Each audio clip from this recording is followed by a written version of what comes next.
Chapter 5 browning Friday 28 सितंबर। School में lunch time तक सब लोग उस पोस्ट के बारे में जान चुके थे। जिसने भी उस पोस्ट को भेजा था उसने अपना आईपी एड्रेस बखूबी छुपाया था।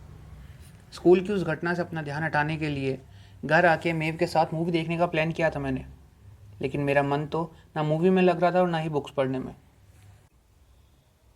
मेव ने मेरा मन बहलाने के लिए मेरे येल जाने से संबंधित बातें करना शुरू किया, लेकिन मेरा मन तो उससे भी नहीं बहल रहा था। मेव तब 7 साल की थी जब हमें पता चला कि उसे ल्यूकीमिया है, और अभी पिछले 2 महीने पहले तक उसका इलाज ही चल रहा था। काफ़ी मुश्किल भरा रहा था हमारे लिए वो सब कुछ, और अब अचानक से ये सब होना कुछ ठीक नहीं है मेरी लाइफ में। मैं अपनी इसी उधेड़-बुन में लगी हुई थी जब मेव ने मुझे बताया कि शायद नेट मैकॉले हमारी ड्राइववे में है। पहले तो मुझे यकीन नहीं हुआ, लेकिन उसके बहुत ज़ोर देने पर जब मैंने देखा तो मुझे भी वो नेट जैसा ही लगा। इससे पहले मैं कुछ रिएक्ट कर पाती, मेव ने उसे आवाज़ दे दी और मुझे उसे रिसीव करने के लिए नीचे जाना पड़ा। मैं एक अच्छे नागरिक की तरह उसकी मेहमान नवाजी कर रही थी। मैंने उसे घर के अंदर भी बुलाया, सिर्फ इसलिए क्योंकि आज मॉम डैड नहीं थे।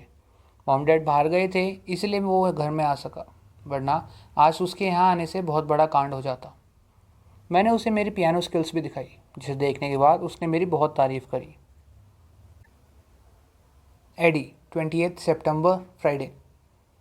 आज स्कूल में डिटेंशन रूम को येलो टेप से सील किया गया था, और शायद पुलिस वालों को अभी तक अपने सवालों के सभी जवाब नहीं मिले थे। इसीलिए ही मिस्टर बूडापेस्ट इस वक्त मेरे घर आए हुए हैं, मुझसे फिर से सवाल जवाब करने के लिए। उनका ऐसे हमारे घर आ जाना मेरी बहन एस्टन को ज़रा भी अच्छा नहीं लगा। मिस्टर बूडापेस्ट ने कहा कि उन्हें कुछ क्रॉस क्वेश्चंस करने थे मुझसे मेरे बयान के बारे में, इसलिए वो यहाँ आए हैं। दरअसल बात कुछ ऐसी थी कि उन्हें स्कूल नर्स के रिकॉर्ड से पता चला था कि उस दिन मैं भी नर्स के ऑफिस में गई थी, और इसी बात की वजह से उन्हें मुझसे दोबारा पूछताछ करने खुद मेरे घर आना पड़ा। मिस्टर बूडापेस्ट कहते हैं, जहाँ तक नर्स के बयान की बात है, उसने हमें बताया था कि उसने खुद मंडे को एपिपेंस रखे थे अपने ऑफिस में, ढेर सारे, लेकिन जब उनकी ज़रूरत पड़ी तो वहाँ एक भी नहीं मिला इन मौके पर।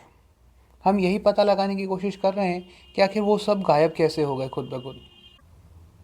मिस्टर बुडापेस्ट की ऐसी बातों से मेरी बहन थोड़ी चिढ़ती हुई बोली, तो आपको क्या लगता है वो एपिपेंस एडी ने लिए हैं?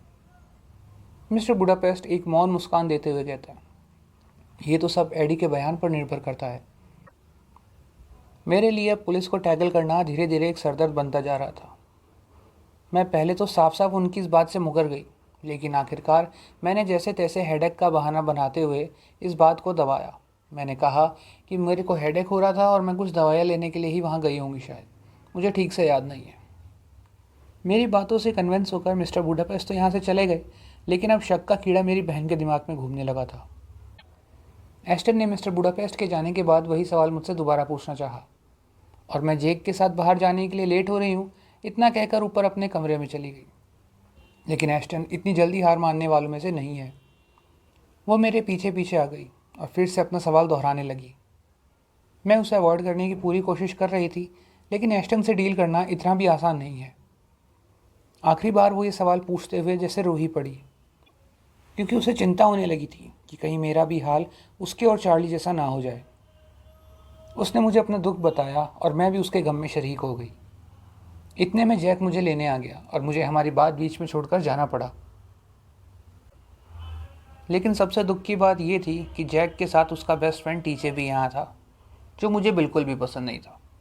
उसके यहाँ आने की वजह से हमारी पूरी लॉन्ग ड्राइव बर्बाद हो गई थी, और मैं जानती थी कि ये हमारे बीच का मज़ा भी किरकिरा करेगा। हम बीच पे पहुँचे और जैक कूपर की मदद करने चला गया। मुझे अकेला देख टीजे ने मुझसे बात करने की कोशिश करी, लेकिन मुझे उसकी एक भी बात सुनना गवारा नहीं था। लेकिन आखिर में उसने मुझे ये कह के शांत किया कि हम दोनों के बीच की बात हम दोनों के बीच ही रहेगी, ना मैं किसी को कुछ बताऊंगा और ना ही तुम किसी से कुछ कहना। और रही बात साइमन की, तो वो तो अब किसी से कुछ ही नहीं कह सकता, इसलिए हम इस राज को एक राज रखने में कामयाब हो जाएंगे।